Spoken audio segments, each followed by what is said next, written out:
नमस्कार दोस्तों, आप देख रहे हैं लक्ष्य वेद अतुल और आज हम विश्व मानचित्र की कक्षाओं में विश्व की खाड़ियों का अध्ययन करेंगे।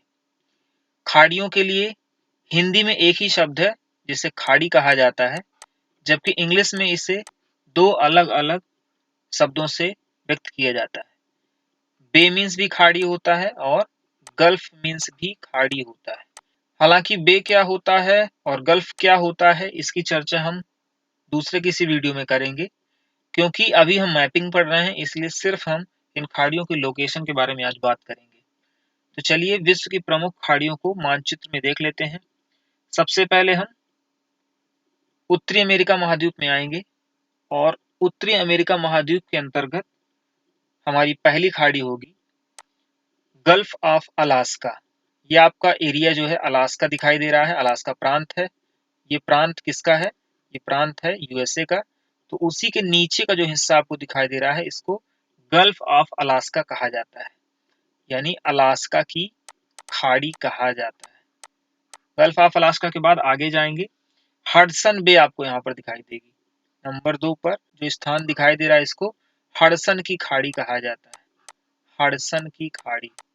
नंबर 3 पर बैफिन बे, ये आपको ग्रीनलैंड दिखाई दे रहा है और ग्रीनलैंड के पास ही यहाँ पर नंबर 3 पर बैफिन की खाड़ी दिखाई देगी, बैफिन की खाड़ी दिखाई देगी। उसके बाद नीचे आ जाते हैं तो इस पश्चिमी किनारे में आएंगे तो आपको कैलिफोर्निया दिखाई दे रहा होगा। कैलिफोर्निया के यहाँ पर अंदर एक खाड़ी आपको यहाँ पर दिखाई दे रही है। इस खाड़ी को कहा जाता है कैलिफोर्निया की खाड़ी। क्या कहा जाता है? कैलिफोर्निया की खाड़ी, कैलिफोर्निया की खाड़ी। कैलिफोर्निया की खाड़ी के बाद ऊपर जाएंगे हम, मैक्सिको की खाड़ी यहाँ पर आपको दिखाई देगी। ये आपकी हो गई मैक्सिको की खाड़ी। याद रखें ये गल्फ है, गल्फ, गल्फ ऑफ मैक्सिको। इसके बाद Gulf of Saint Lawrence, Saint Lawrence नदी यहाँ पर आकर गिरती है, इसलिए इसको गल्फ ऑफ सेंट लॉरेंस कहा जाता है, सेंट लॉरेंस। सेंट लॉरेंस की गल्फ के नीचे आप आएंगे तो आपको बे ऑफ फंडी मिलेगा, फंडी की खाड़ी। इस जगह पर आपको अंदर जाकर के बे ऑफ फंडी, फंडी की खाड़ी दिखाई देगी। बहुत ही इंपॉर्टेंट है फंडी की खाड़ी।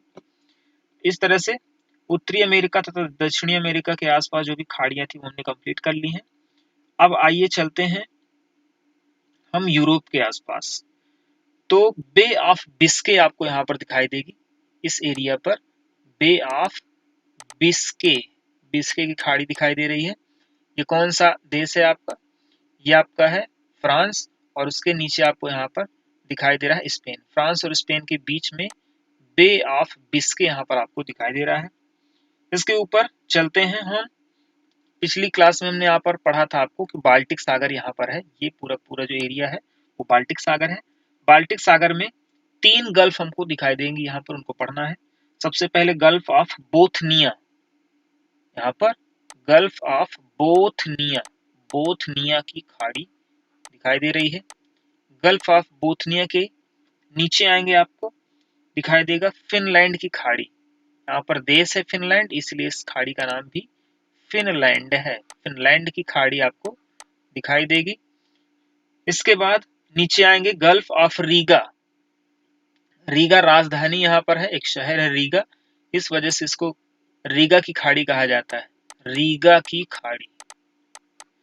3 गल्फ यहाँ पर हमको दिखाई दी। ऊपर गल्फ हैं तो बहुत सारी, लेकिन महत्वपूर्ण नहीं है, इसलिए हम वापस नीचे आ जाते हैं और बिस्के की खाड़ी के अंदर जाएंगे, यानी आपका भूमध्य सागर है।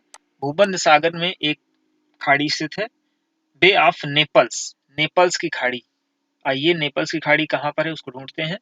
नेपल्स की खाड़ी आपको मिल जाएगी यहाँ पर, ये आपका इटली है, नेपल्स की खाड़ी इटली के दक्षिणी किनारे पर हो गई।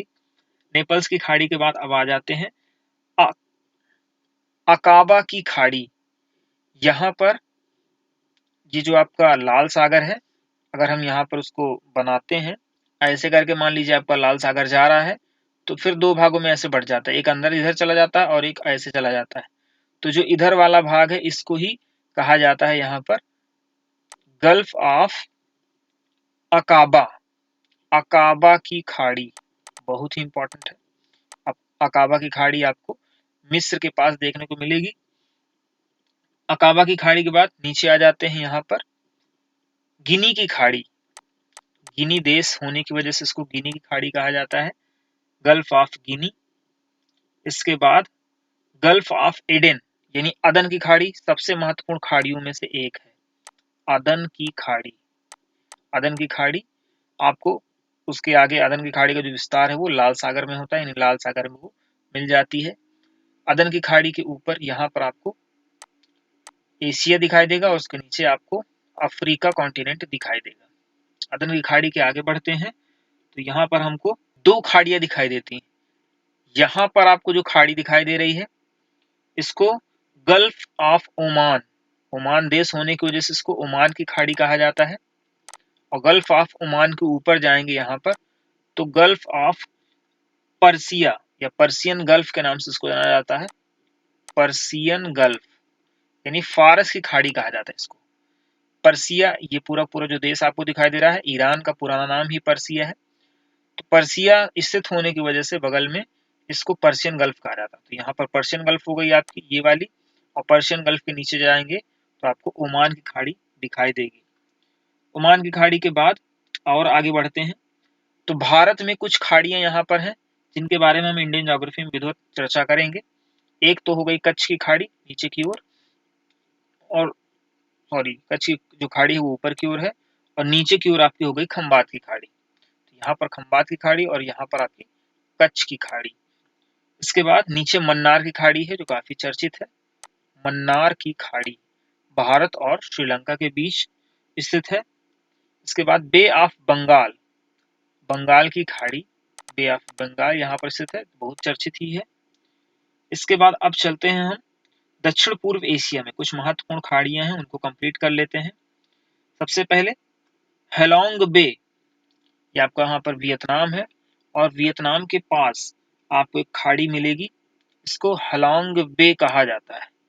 HALONG, हेलोंग बे आपको वियतनाम के पास मिलेगी। गल्फ ऑफ टोंकिंग, टोंकिंग की खाड़ी यहीं पर आपको दिखाई देगी।